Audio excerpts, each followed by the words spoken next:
Welcome, everybody, to the Stanford CEO Series. I'm delighted to be here. I'm Mark Thompson. I'm with Jesper and Martin, and you've been anticipating a great conversation today about how to be connected with customers from the C-suite. Jesper has been an extraordinary leader in his organization at a company that has a great brand, and he's been taking that company to the next level by engaging his board and his team in really bringing that customer centricity to all of the different stakeholders, all the different types of customers that they serve, well ahead of the innovation or competition of others. And Martin Lindstrom has been an icon in the brand management and development and innovation space. And so I thought the two of them together would make an extraordinary conversation. So welcome, both of you gentlemen, to this conversation today. Thank you. Thanks, Mark. I was really wanting to start with you, Jesper, to say something about the experience of lighting up a team and also engaging the senior management in the parent company in these conversations around the customer and how they're evolving. And perhaps you could take a moment to reflect on how that is to really take that world-class set of executives and start to infect them with ways to feel that they are going to be able to grow the company in the ways that you've been seeing in the marketplace today. Yeah, no, it's for us here at Hills, it's been an interesting journey. I think it really started with a strong sense of purpose. Answer that question: why are we all here? And we're fortunate enough that we serve pets, cats and dogs every day. And we employ a lot of veterinarians because we come from the veterinarian space. So there is a very, very strong sense of purpose in the organization.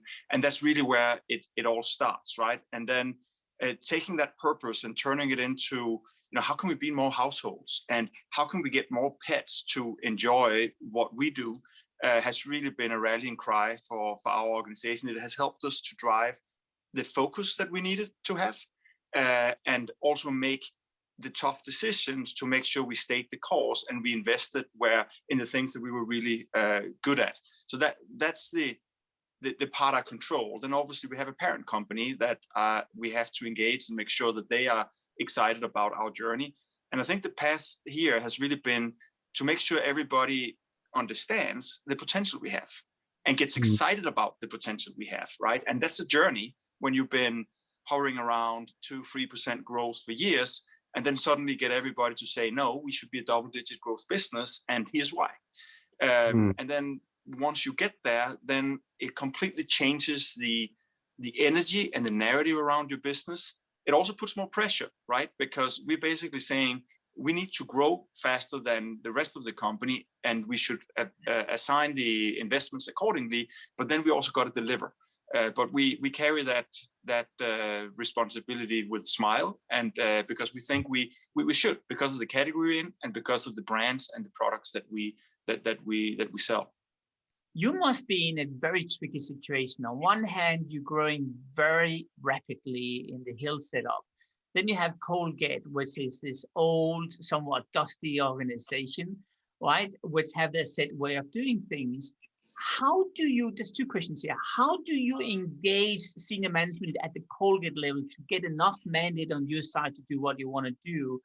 And second, what do Colgate do to take that entrepreneurship you have and utilize that in the way they work, rather than being two separate units where actually that entrepreneurship, which is so valuable, is dismissed as an opportunity from the Colgate holding company's point of view? Yeah, no. So actually, I don't think Colgate is an old and dusty organization. I think it's actually a technology company, and the fact that it was not my decision to go and run Hills. I was assigned because someone said we need someone with Jesper's background to go and create that environment. And I think a lot of what you see at Hills is a petri dish for the future, being we've been at the forefront of digital transformation. We master virtual detailing. Before COVID hit, we were already living that, right? And a very, very strong focus on e-commerce. Our category just lent itself better to that, and us actually taking those learnings, and some things work, some things won't, but then we take those case studies back, and it is being deployed on the categories with in more mature markets, in more mature categories. But we are we are at the center of Colgate's strategy. So in many ways, someone has really thought about what does what we do mean for the broader company. Fantastic. Did that answer your question? It did. It did. Yeah. I'm just so curious because if you take a look at a group like Walmart, as you know, they've been through a tremendous challenge getting into the e-commerce space, and they failed 3 times, right, before they got it right.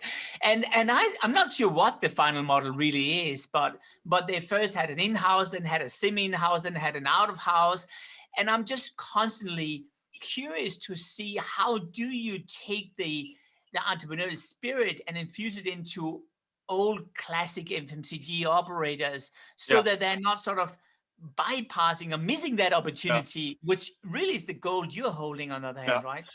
I think a big part of it, and Walmart is a great example, and I actually think Walmart has a lot of potential because we talk about a lot about e-com is really about availability. And in the US, I think there's a Walmart within 10 minutes of every household in the country. So you have that combination of brick and mortar and online, which I think will be extremely powerful. I think when you innovate in more established organization, I think you gotta. It's a little bit harder because it's kind of like sometimes the immune system is pushing back, right? Because things are set up in a certain way and we've been remunerated for things in a certain way. So I think recognizing that and being ready to disrupt it is key. One of the things I'm very focused on in my business is when we build new capabilities, what do we let go of? Because if I just build everything new on top of what we have, these things will be fighting for resources. So you got to say, in the area of insights, right? If things are more data and analytics now because of how we generate, we can get data, first-party data, we can leverage that to generate insights. What are some of the things we will not be doing that we used to do 10 years ago and probably kept as a legacy? I think that process is immensely important as you innovate because that's the resource allocation, but more importantly, you want to remove the undercurrent of resistance against the new thinking. And you want to create a very tolerant culture where people who look different, think different, talk different, actually have a seat at the table and can influence you. And if it's all the same people who got us to where we are today, then you won't be getting into the future at the pace that you want to get there, right? I think Marshall Goldsmith has this saying, "What got you here won't get you there," which I use a lot in my head every day because it's so true, right? That especially in the day and age we live in, you got to be ready to sacrifice some of the old structures to build the new ones. It's been interesting to see in this marketplace right now, the adoption of digital at an accelerated pace, given the circumstances we were all facing. In a sense, maybe necessity is the mother of that kind of reinvention, and that sort of process is the new normal. Is there been an opportunity then for there to be some kind of fear of missing out, the FOMO, that rises in an organization when they see those parts of the organization that have been able to attract the growth and make the adoption quick? Now, of course, I realize you were probably a 20-month or 20-year overnight success. Just because you're able to harvest that success, you need the investment. Could you talk a little bit about that? Yeah, no, it's interesting, right? Because I really think COVID probably pushed us a couple of years forward in terms of the adoption of e-com in the sense of, and digital in general, right? That people who were still not really living in that world are now being pushed into that world. And obviously companies and organizations that already had the infrastructures in place and the thinking are probably benefiting a lot in the current environment. But I still believe that a big part of this will still be in the omni world. Sometimes you will be digital, sometimes you will be analog, and it's about making it as easy as possible to buy your products at every given moment, right? You will have people being in a store, not finding what they're looking for, so they will Google you, and then when they land on your site, they need to be in your basket within 2 clicks. Those are the kind of things we need to think about.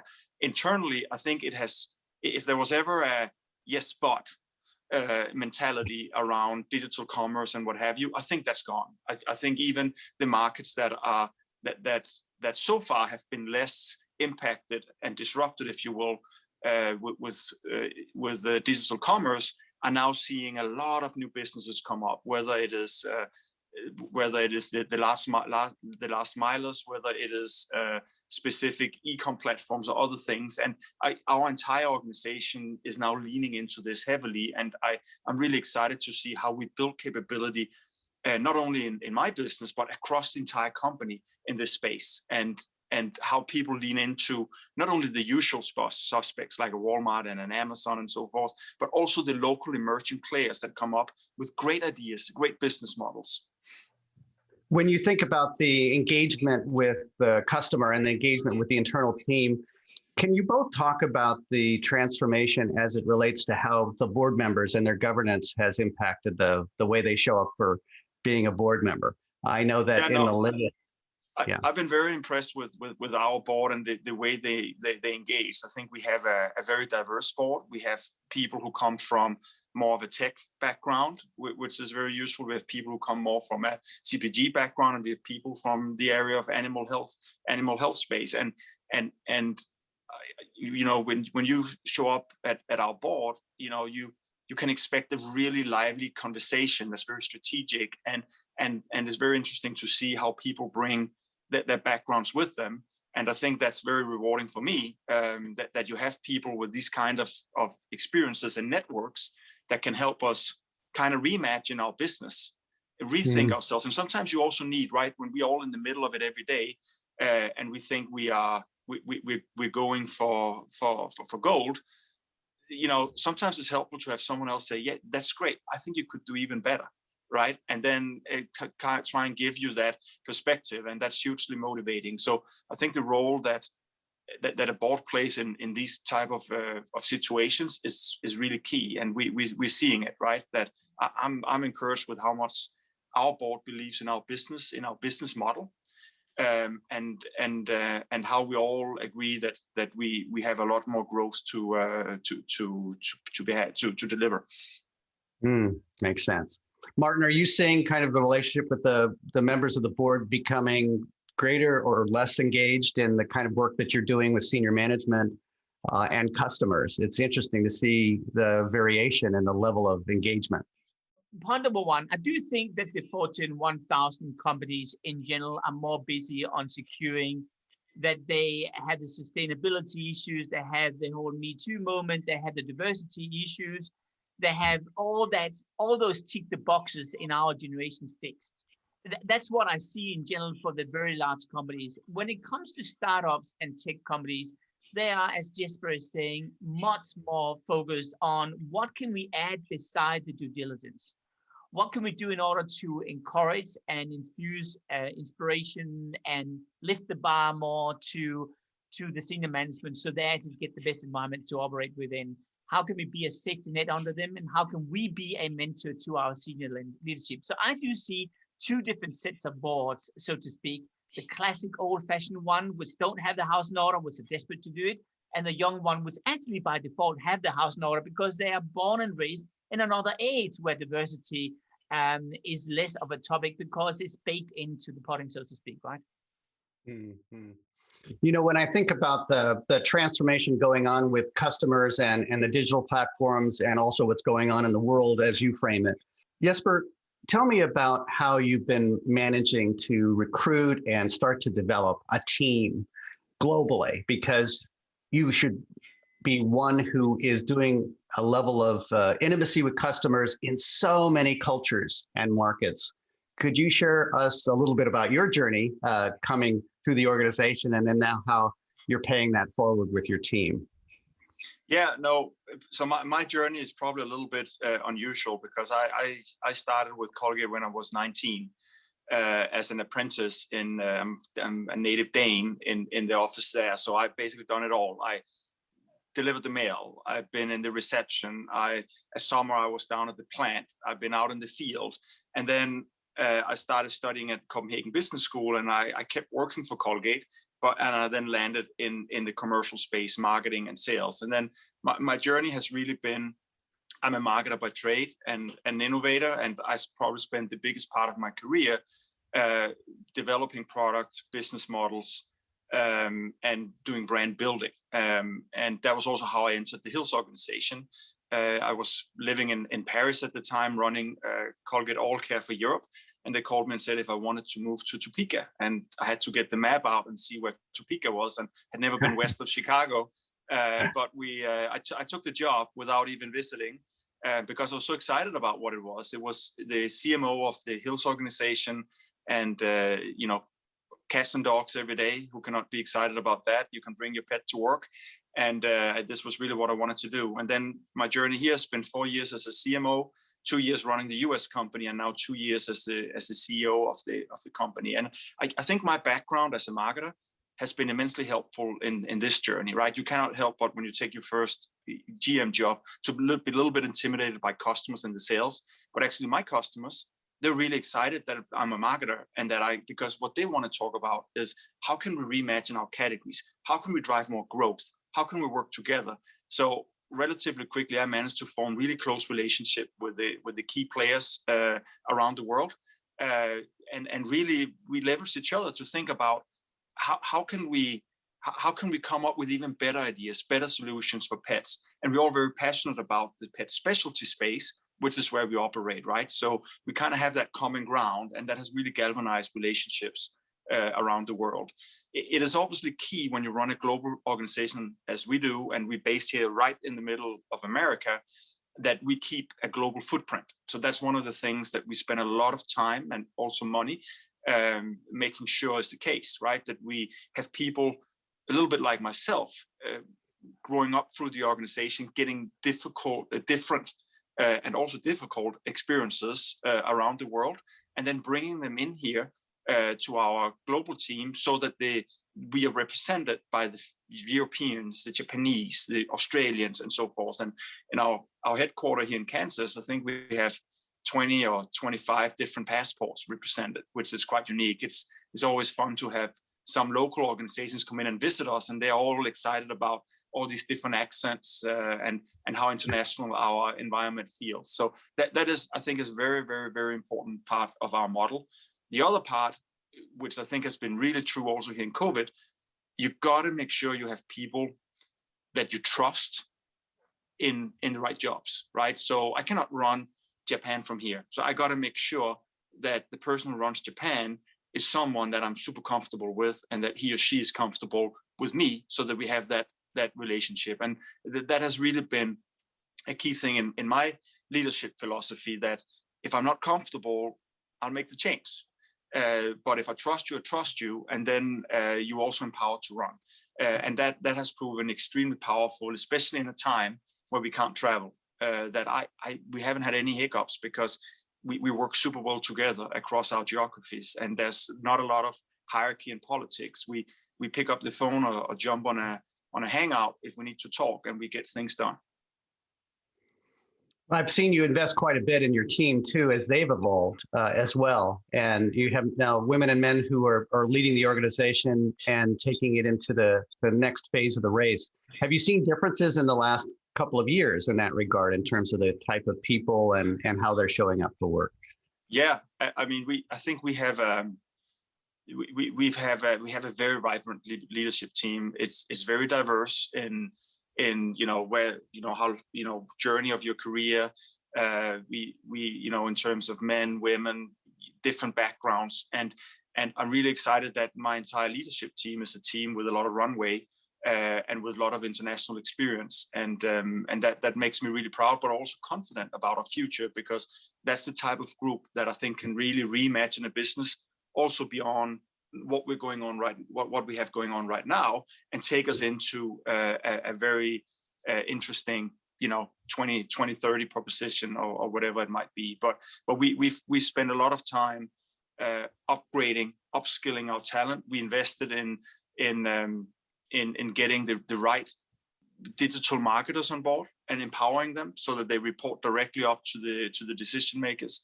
We're investing a lot in data and analytics, these kind of roles, not just repurposing talent from the inside. No, we hired a lot of great people from the outside, and that has created a fantastic energy. We experimented with different ways of working with customer teams, working directly with e-tailers and also more traditional brick and mortar customers, reimagining the businesses with them, which is driving a lot of growth and great energy in the organization. The interesting part of that journey has really been empowerment, because in a big organization, more traditional organization, we brought up with a little bit of a command and control model. And you will remember from the work we've done recently that I'm very interested in distributed authority, right?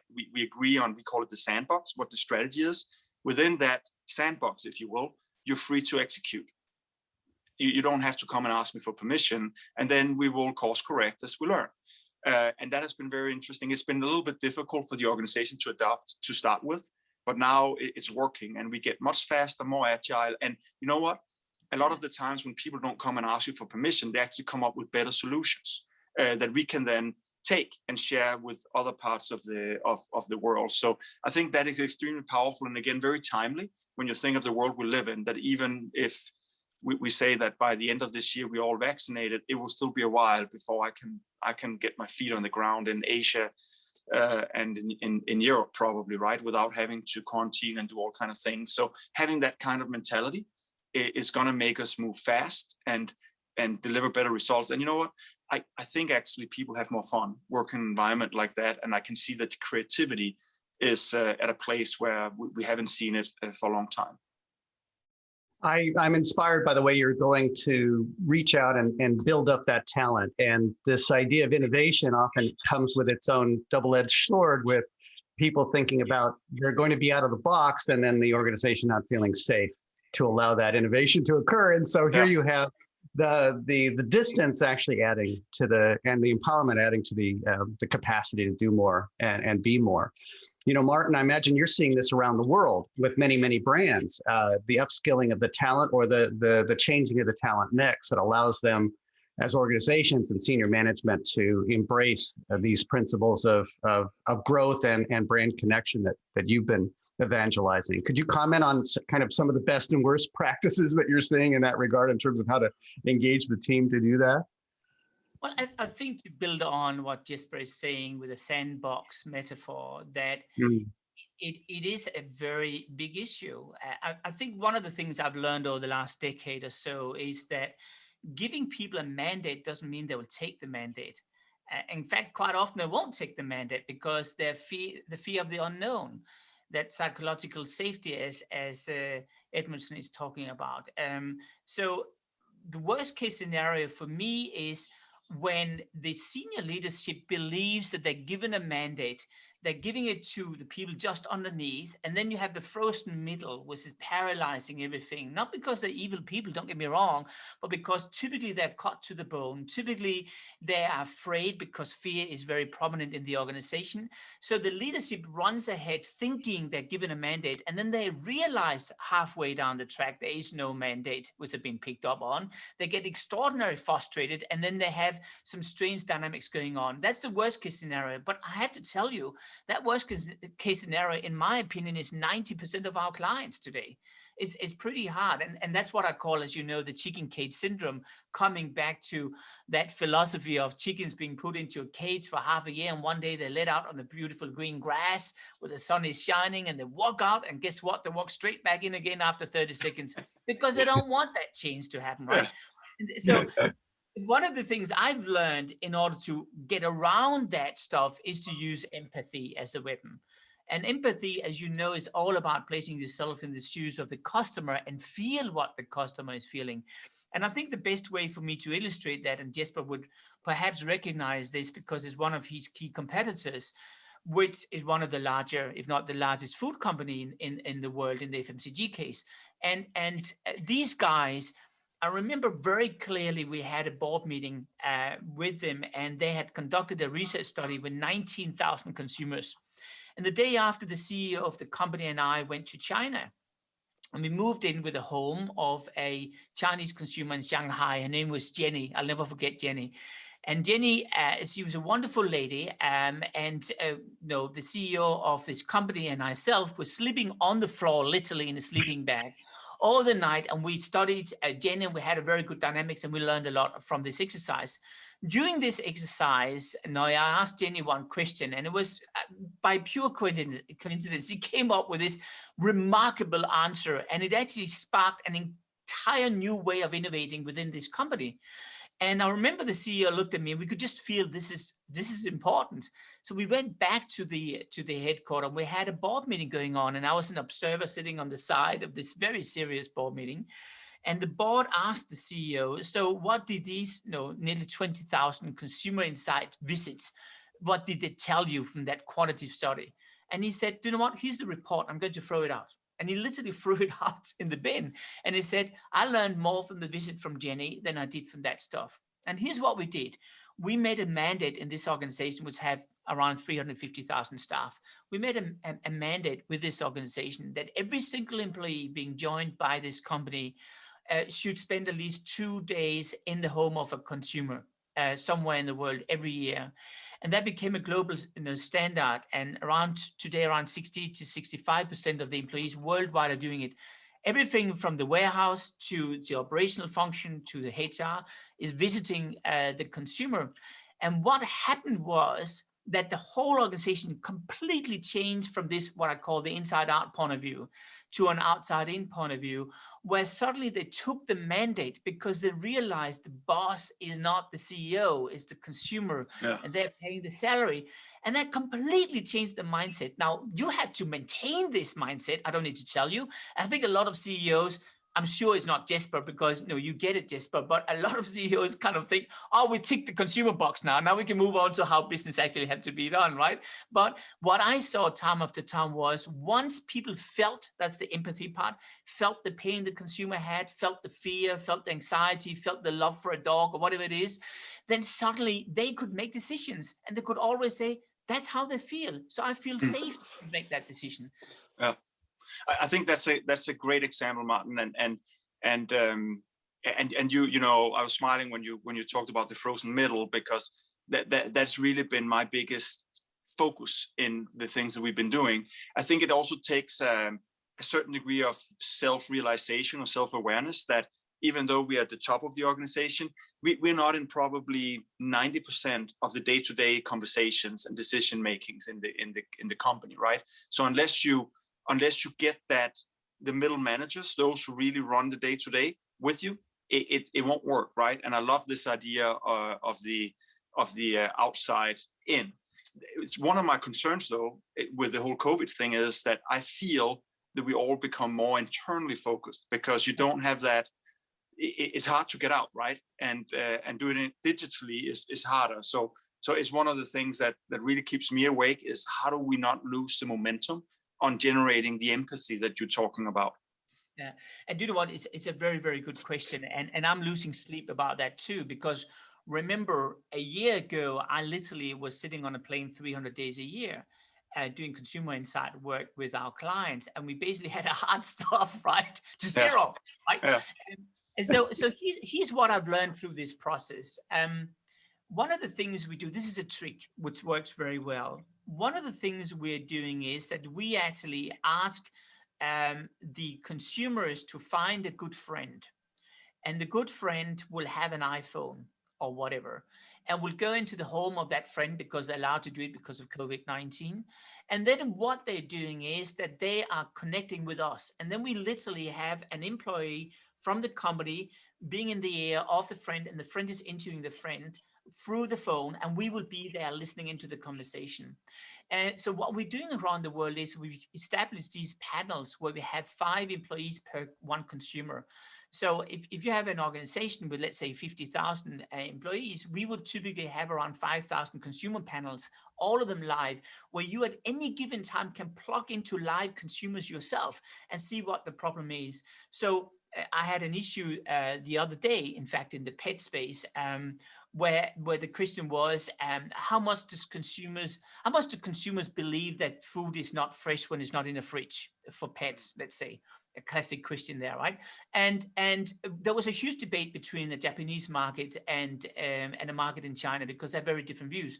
on it, as I'm sure you're very aware of. And then instead of us arguing and going to Nielsen and Gallup and whatever and doing a survey, we literally just plugged into this panel, and we had 5 Chinese and 5 Japanese consumers coming up on the screen, and they were all buddies with our team.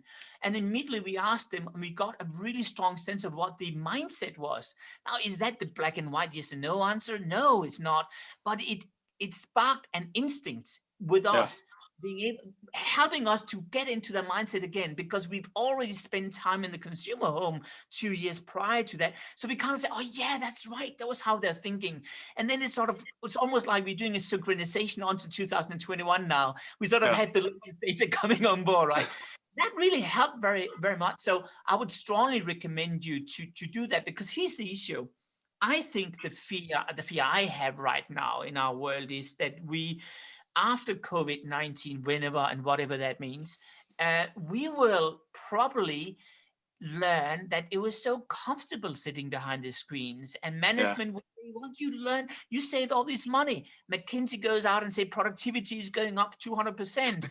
Well, it's BS. You know that. I know that. There's no, because creativity disappeared 200% as well along the way, right?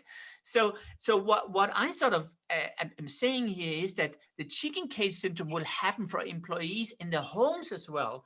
They'll be sitting here with spoon-fed through these data we get on spreadsheets. So you need to create a program detoxing people back to the real world again, I think. And I tend to say there's no going back to work. I call it going forward to work. So what does it mean once everyone has the vaccine? How do you migrate people back into the new world?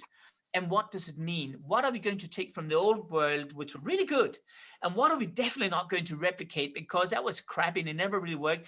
And then it's almost like we have an official onboarding into the new company. I think a lot of CEOs are probably not doing it because we're so busy surviving and thinking at the moment. That's certainly what I'll do. I'm not sure what your thinking is around that.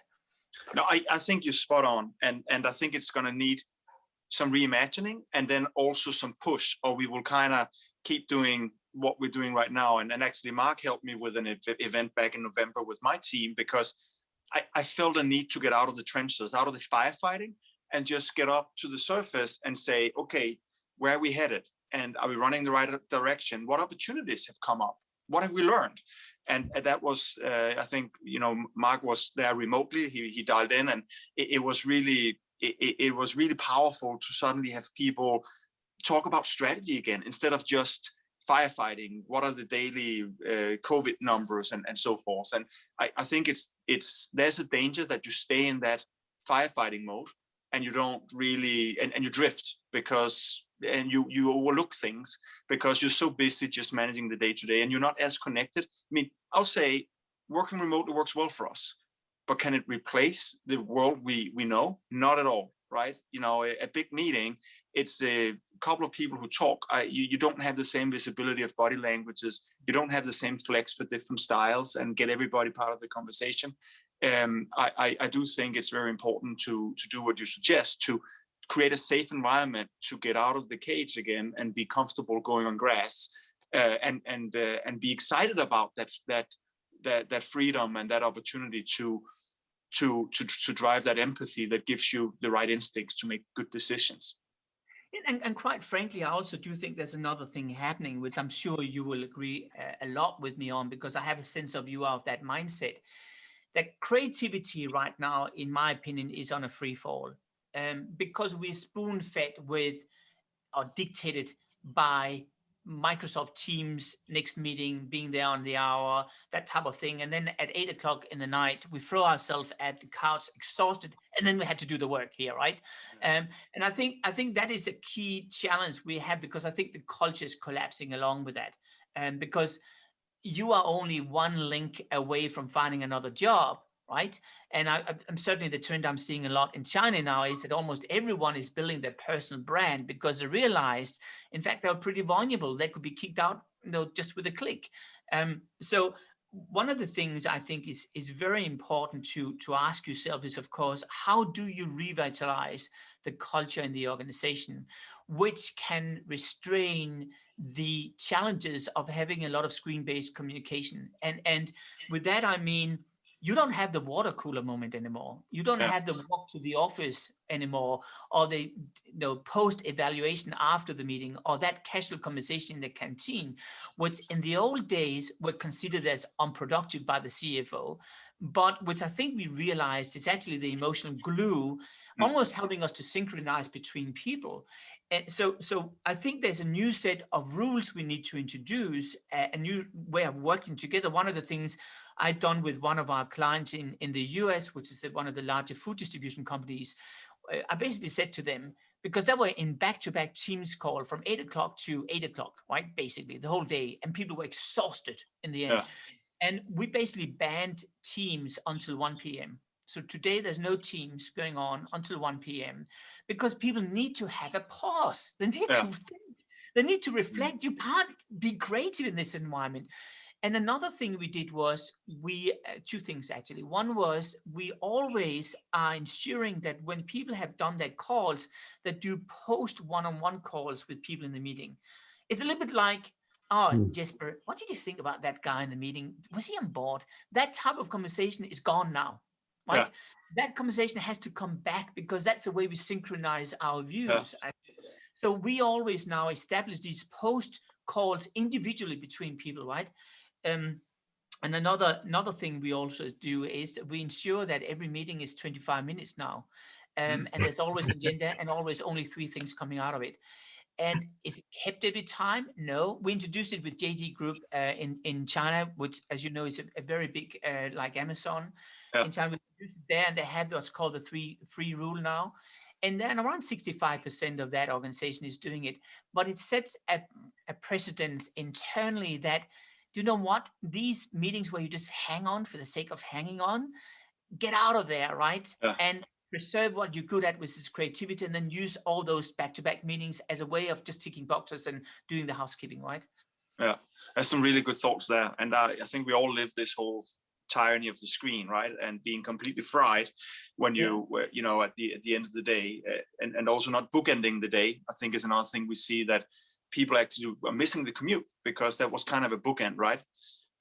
So I do think you're right to experiment with different ways of retaining the creativity and also the culture as we go through this. I gotta admit, I really look forward to the day where at least we can be more of a hybrid. I do miss being in the room with people, and it was interesting. We had, when we ran our session in November, a part of the group was there in person, and it was like a high school reunion. I mean, everybody were so happy to see each other. I think Mark felt it through the screen. So it was just we're intrinsically social creatures, and it ends up being this hybrid anyway, because prior to any crisis, we had already had kind of an uneven or less democratic distribution of virtual and in-person. There was always the estranged regions or the estranged international operations and the important conversations happening in the room. And of course, the most important conversation is what Martin was talking about, which is that it's happening in every consumer's home or in every decision that your business is facing with serving those enterprise customers. I'd love to be able to. Yes, go ahead, Martin. Interrupting, I'm sorry, but that delay here. Jesper, I want to ask one thing. I have one question for you, which also is a reflection at the same time. One of the things, as you may or may not be aware of, I'm very focused on is what I call small data, which is seemingly insignificant observation you make in people's lives. And I fundamentally believe that we're all out of balance, and it's the out of balance which represents a gap for a new opportunity, or a new product, or a new need. And one of the things I've been most struck about is a theory which I worked a little bit on last year, which I call the entry point theory. So, as you know, in marketing, we talked a lot about entry points. We have 7 entry points, a remarkable thing happening in our life, which suddenly changes our entire purchase behavior, like moving away from home, or you get your first newborn baby and everything is baby strollers, right? And suddenly you just go on another track. Now, one of the theories I have is that I believe we, for the first time in recent memory, are now entering an 8th entry point, a global synchronized behavioral change, which is happening because of an interesting observation. And I made this observation in Sydney some time ago just when COVID broke through, where I noticed that this old lady approached a stranger's dog and started to touch it. And I really didn't think a lot about it before I saw exactly the same thing happening elsewhere in the city 2 days later. And then I realized with the small data that in fact that was a play, because a lot of studies showing that touch is directly correlated with our life expectancy. The more you touch, the longer you live. And there's studies done with rats, which is showing that if they're touched more, they actually live almost twice as long.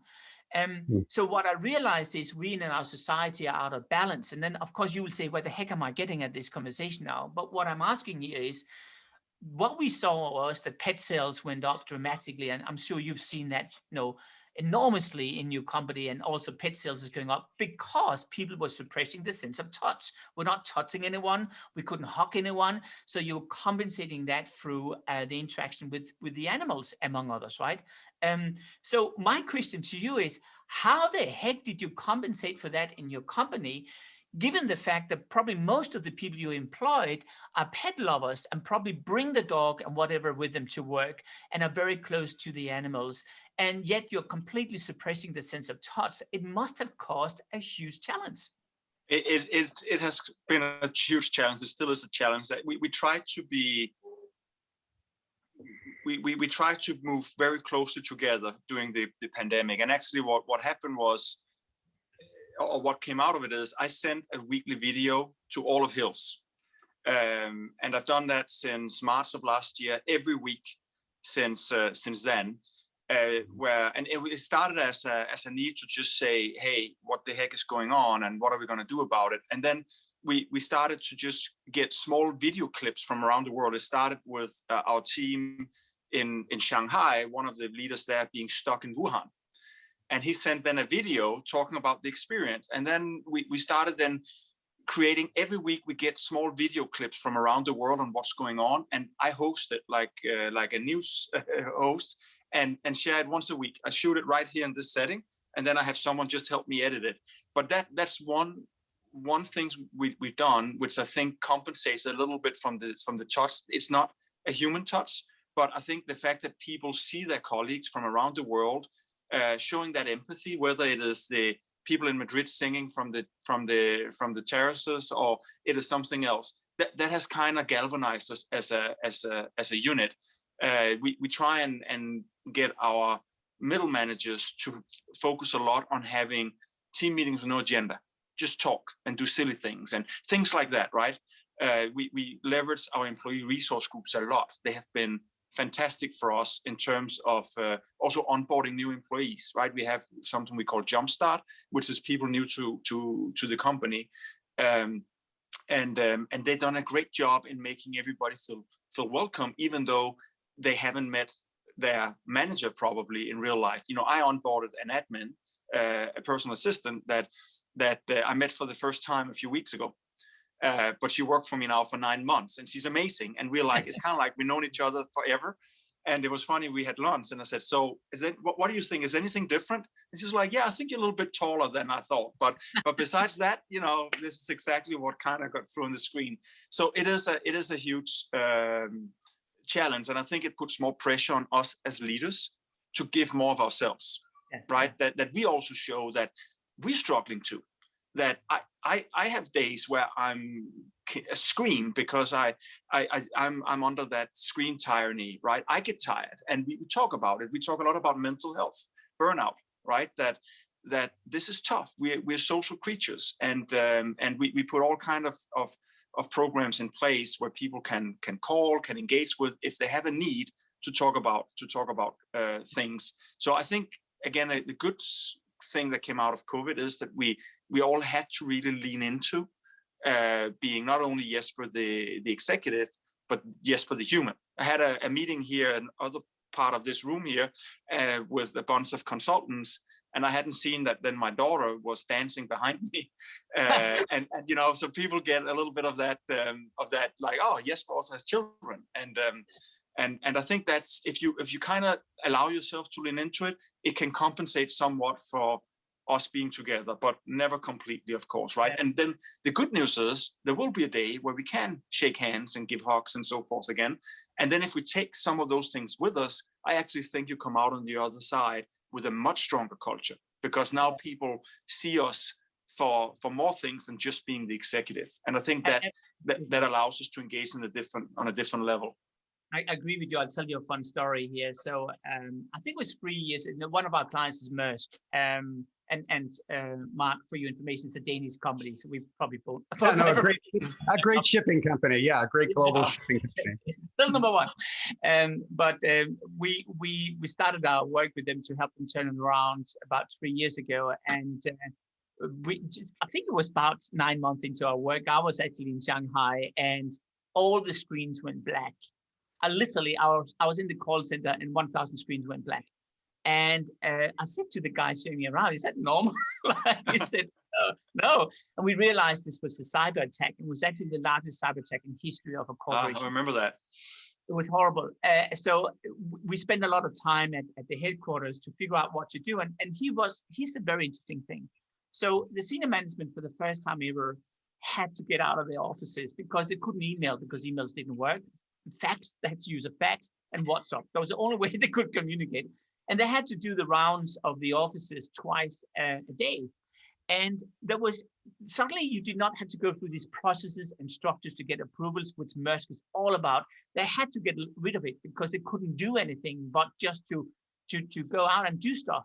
And I went to Hamburg, where they have the German headquarters, and we went into a meeting with one of their biggest clients. And I remember the client said to us, "Who are you?" And they said, "Well, we're from Maersk. We worked with them for 50 years. They've never seen Maersk before, right?" So I said, "Oh, that's how you are." So we got close to the client, right? And suddenly it changed Maersk. It was remarkable. Then I did some global workshops for all the leaderships around the world. And I asked them, I think there were about 6,000 people. I asked them, how did it feel like with this cyber attack, knowing well that they had lost $2 billion on this whole exercise?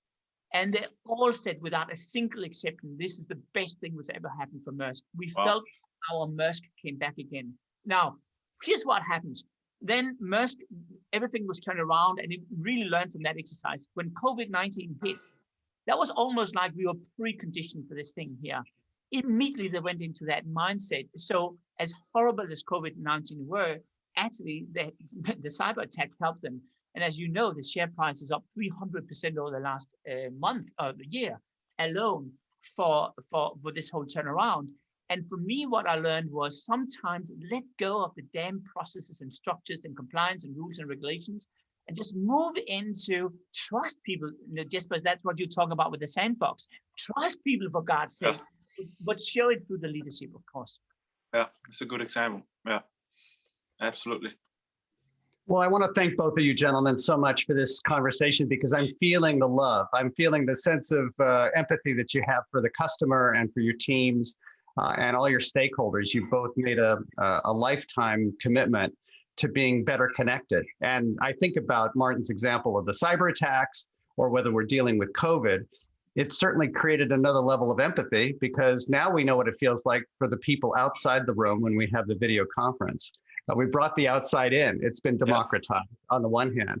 And now we have the opportunity to, as we prepare for the next rally of growth and for the inevitable crises and attacks that we're going to have, that we can work in this wonderful hybrid environment where we're connected with people. We are starting to think more implicitly, and I think more explicitly, about the way we convene and the way we work with stakeholders. So thank you very much, both of you. You're thought leaders. I am so inspired by your message, and I look forward to being able to invite you again back to the Stanford CEO Summit. Thank you so much for this opportunity. We love you guys. Take care. Thanks a lot, Mark.